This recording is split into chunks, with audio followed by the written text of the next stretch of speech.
ಪ್ರಿಯ ನಾಗರಿಕ ಬಂಧುಗಳೇ, ರಾಜಾಜಿನಗರ ವಿಧಾನಸಭೆ ಕ್ಷೇತ್ರದ ಕಾಮಾಕ್ಷಿಪಾಳ್ಯ ವಾರ್ಡಿನ ಜನತೆಯ ಉಪಯೋಗಕ್ಕಾಗಿ ಮತ್ತೊಂದು ಉದ್ಯಾನವನ ನಿರ್ಮಾಣಗೊಂಡು ಲೋಕಾರ್ಪಣೆಗಾಗಿ ಸಜ್ಜಾಗಿ ನಿಂತಿದೆ. ಬಸವೇಶ್ವರ ನಗರ ಕೆಎಚ್ಪಿ ಕಾಲೋನಿಯಲ್ಲಿ ಹಚ್ಚ ಹಸುರಾಗಿ ಕಂಗೊಳಿಸುತ್ತಿರುವ ಈ ಉದ್ಯಾನವನದ ನಿರ್ಮಾಣದ ಹಿಂದೆ ಒಂದು ದೊಡ್ಡ ಕನಸಿದೆ, ಪರಿಶ್ರಮವಿದೆ. ಅದನ್ನು ನೀವು ಗಮನಿಸಲೇಬೇಕು.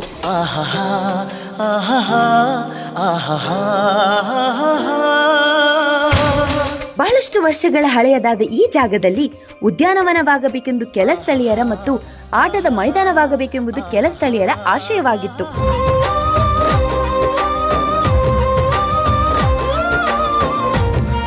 ಇದರ ಕುರಿತು 2008ರಲ್ಲಿ ಉಚ್ಚ ನ್ಯಾಯಾಲಯದಲ್ಲಿ ದಾವೆಯನ್ನು ಸಹ ಹೂಡಲಾಯಿತು. ಸುದೀರ್ಘ ವಿಚಾರಣೆಯ ನಂತರ 2022ನೇ ಇಸವಿಯ ಏಪ್ರಿಲ್ 4ರಂದು ಮಾನ್ಯ ಉಚ್ಚ ನ್ಯಾಯಾಲಯವು ಪ್ರಸ್ತುತ ಜಾಗದಲ್ಲಿ ಉದ್ಯಾನವನ ನಿರ್ಮಿಸಲು ಆದೇಶವನ್ನು ಹೊರಡಿಸಿತ್ತು. ಕೋರ್ಟ್ನಲ್ಲಿ ಇದು ವಿಚಾರಣೆಯಾಗಿ ಕೋರ್ಟಲ್ಲಿ ಒಂದು ತೀರ್ಪು ಕೊಟ್ಟರು. ನಮಗೆ ಮುಂಚೆ ಮನಸ್ಸಿದ್ದು ಇದನ್ನ ಪಾರ್ಕ್ ಮತ್ತು ಮೈದಾನ ಎರಡನ್ನೂ ಕೂಡ ಮಾಡಬೇಕು ಅಂತ ಒಂದು ಐಡಿಯಾ ಇತ್ತು. ಆದರೆ ಮೂಲ ಒಂದು ಯೋಜನೆ ಪ್ರಕಾರ, ಪ್ಲ್ಯಾನ್ ಪ್ರಕಾರ ಇದು ಪಾರ್ಕ್ ಅಂತ ಇದ್ದಿದ್ದರಿಂದ ನಾವೆಲ್ಲರೂ ಕೂಡ ಚರ್ಚೆ ಮಾಡಿ ಇವತ್ತು ನಿರ್ಮಾಣ ಮಾಡಿದ್ದೀವಿ. ಈ ಮುಂಚೆಯೇ ಈ ಜಾಗದಲ್ಲಿ ಹಲವಾರು ಬಗೆಯ ಗಿಡಗಳನ್ನು ನೆಟ್ಟು ಪೋಷಿಸಲು ಶಾಸಕರಾದ ಎಸ್ ಸುರೇಶ್ ಕುಮಾರ್ ಅವರು ಈ ಭಾಗದ ಉತ್ಸಾಹಿ ಯುವ ಮುಖಂಡ ಅನಿಲ್ ರಂಗಣ್ಣರವರಿಗೆ ಸೂಚಿಸಿದ್ದರು. ಮಾನ್ಯ ಶಾಸಕರ ಸೂಚನೆಯಂತೆ ಗಿಡಗಳನ್ನು ನೆಟ್ಟು ಪೋಷಿಸಿದ್ದು ಅನಿಲ್ ರಂಗಣ್ಣ ಹಾಗೂ ಅವರ ಜೊತೆಯ ಯುವ ಉತ್ಸಾಹಿ ತಂಡ.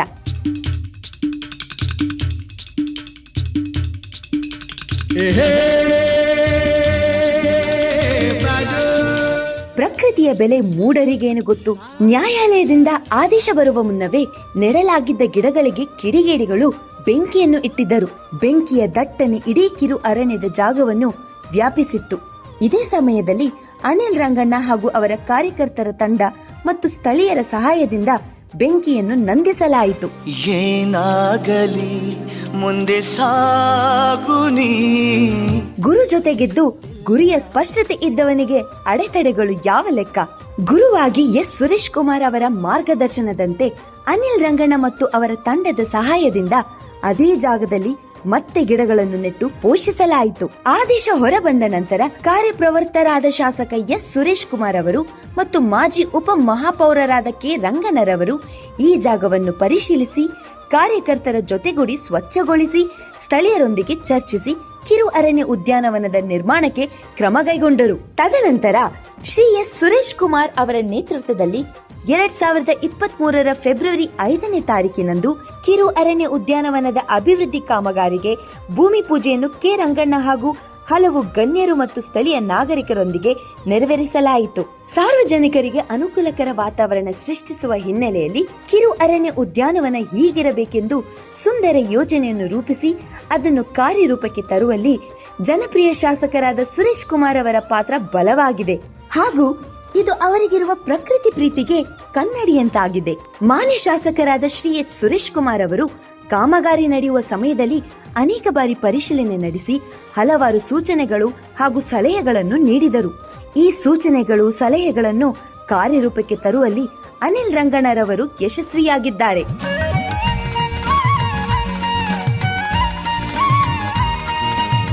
ಇಂದು ಹಸಿರು ನಗರಿ ಬೆಂಗಳೂರಿಗೆ ಮತ್ತೊಂದು ಗರಿ ಎಂಬಂತೆ ಕೆಎಚ್ಪಿ ಕಾಲೋನಿಯ ಈ ಉದ್ಯಾನವನ ಮೈದುಂಬಿ ನಿಂತಿದೆ.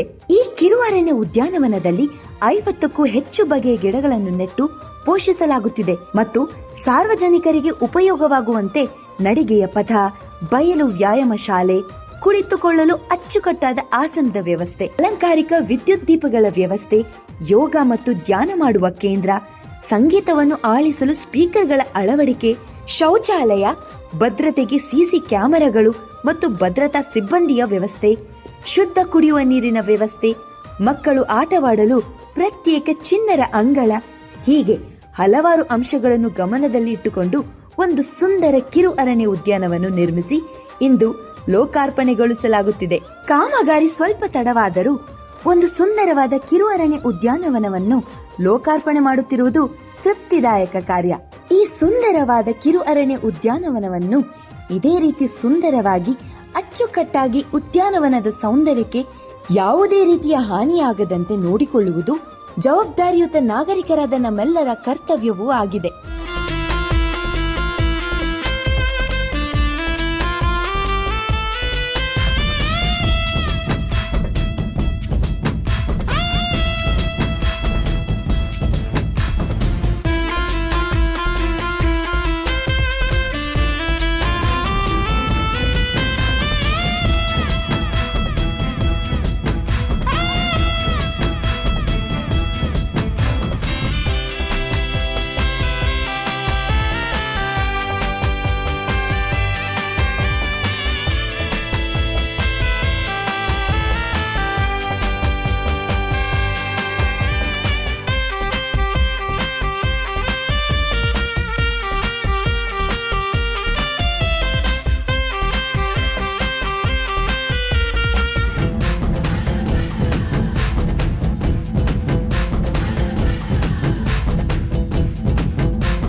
ಹಸಿರಾಗಲಿ ಕರ್ನಾಟಕ, ಉಸಿರಾಗಲಿ ಕರ್ನಾಟಕ.